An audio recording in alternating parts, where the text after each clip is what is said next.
আমার প্রাণীর ঠাকুর রবি ঠাকুরের জন্মদিনে তাঁকে জানাই আমার অন্তরের শ্রদ্ধা। একটি কবিতার মধ্য দিয়ে আমি আমার শ্রদ্ধাঞ্জলি জানাব। এ যেন গঙ্গার জলে গঙ্গা পুজো। কবিতাটি প্রেমের কবিতা।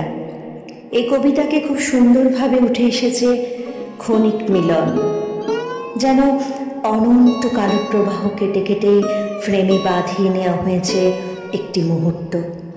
সে মুহূর্তের আগেও বিচ্ছেদ, পরেও বিচ্ছেদ, শুধু সেই ক্ষণটুকুতেই মিলন।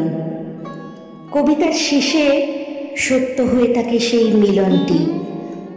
কবিতার শেষে একটি খুব বড় সত্য উচ্চারিত হয়, রাতের সব তারাই থাকে দিনের আলোর গভীরে।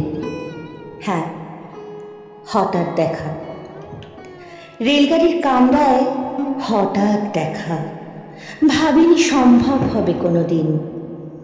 আগে ওকে বারবার দেখেছি লাল রঙের শাড়িতে, ডালিম ফুলের মতো রং।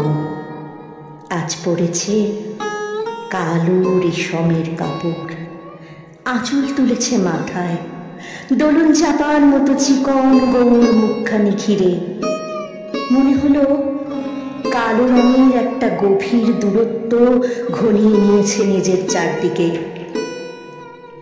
যে দূরত্ব সর্ষে ক্ষেতের শেষ সীমানায়, শালবনের নীলাঞ্জনে। থমকে গেল আমার সমস্ত মনটা। চেনা লোককে দেখলেন অচেনার গাম্ভীর্যে। হঠাৎ খবরের কাগজ ফেলে দিয়ে আমাকে করলে নমস্কার। সমাজবিধির পথ গেল খুলে, আলাপ করলেন শুরু। কেমন আছো, কেমন চলছে সংসার ইত্যাদি। সে রইল জানলার বাইরের দিকে চেয়ে, যেন কাছের দিনের ছোঁয়া পার হওয়া চাহনিতে। দিলে অত্যন্ত ছোট দুটো একটা জবাব, কোনোটা বা দিলেই না। বুঝিয়ে দিলে হাতের অস্থিরতায়, কেন এসব কথা, এর চেয়ে অনেক ভালো চুপ করে থাকা। আমি ছিলাম অন্য বেঞ্চিতে ওর সাথীদের সঙ্গে। একসময় আঙুল মেলে জানালে কাছে আসতে, মনে হলো কম সাহস নয়। বসলুম ওর এক বেঞ্চিতে। গাড়ির আওয়াজের আড়ালেই বললে মৃদুস্বরে, কিছু মনে করো না, সময় কোথা সময় নষ্ট করবার। আমাকে নামতে হবে পরে স্টেশনে, দূরে যাবে তুমি, দেখা হবে না আর কোনো দিনই।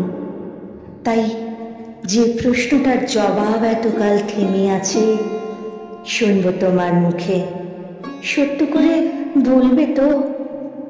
আমি বললেন, বলবো। বাইরের আকাশের দিকে তাকিয়ে শুধলো, আমাদের গেছে যেদিন একেবারেই কি গেছে, কিছুই কি নেই বাকি।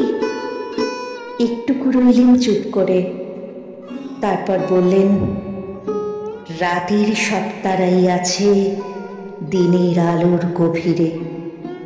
খটকা লাগলো, কি জানি বাণী বললেন নাকি। ও বললে, থাক এখন যাও ওদিকে।